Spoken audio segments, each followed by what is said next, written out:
राजधानी दिल्ली के न्यू अशोकनगर थाना पुलिस पर रिश्वत और पक्षपात के गंभीर आरोप लगे हैं।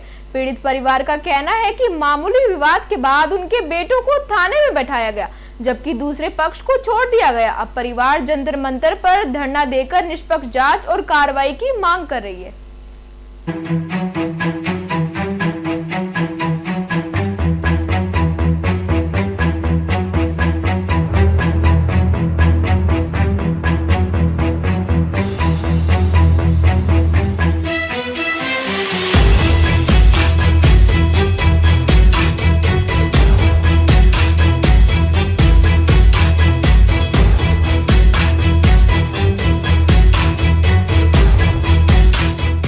राजधानी दिल्ली के न्यू अशोकनगर थाना क्षेत्र से पुलिस पर गंभीर आरोप सामने आए हैं। पीड़ित परिवार का कहना है कि अगर मामूली विवाद के बाद पुलिस ने उनके दोनों बेटों को थाने में बैठा लिया, जबकि दूसरे पक्ष के लोगों को छोड़ दिया गया।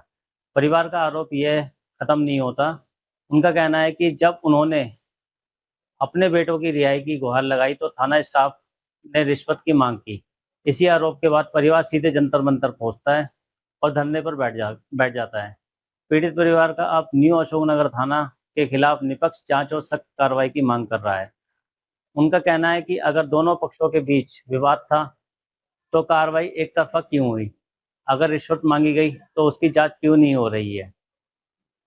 पीड़ित परिवार का यह मामला अब गंभीर सवाल खड़े कर रहा है कि क्या पुलिस की प्रतिक्रिया के अनुसार कार्रवाई की या फिर परिवार के आरोपों में कोई सच्चाई है। फिलहाल यह सिर्फ पीड़ित परिवार के पक्ष के आरोप हैं।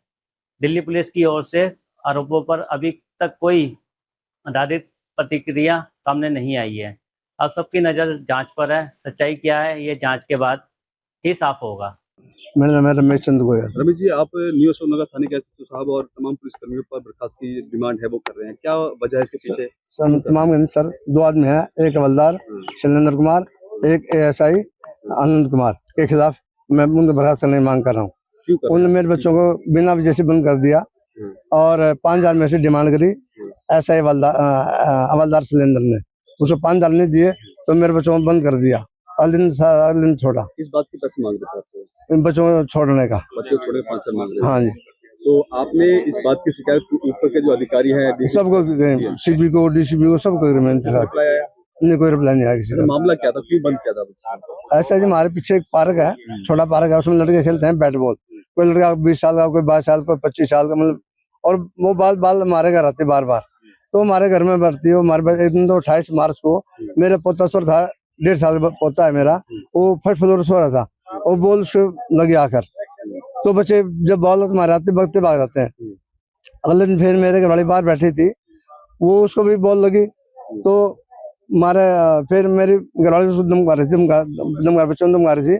उन लड़कों ने मुझसे एक लड़का आया, कोई लड़का 20-22 साल का लड़का होगा, उन्होंने आकर हमारे घरवाली गाड़ी लग गए दिन बीते, क्या दांत टूट गई, कल आँख फूट गई, जो आँख फूटी तुम्हारी आँख ठीक करा दूंगा, दांत टूटी तुम्हारी दांत ठीक करा दूंगा, तो ऐसे उल्टी सीधी बोलने लगा। तो हमारा लड़का, मेरा लड़का अंदर बैठा है। पुलिस का तानाशाही इतना बढ़ गया है कि पुलिस जनता के साथ मनमानी कर रहा है। पुलिस को समझना चाहिए कि आपकी नियुक्ति और जो आप है जनता के सेवा के लिए हो।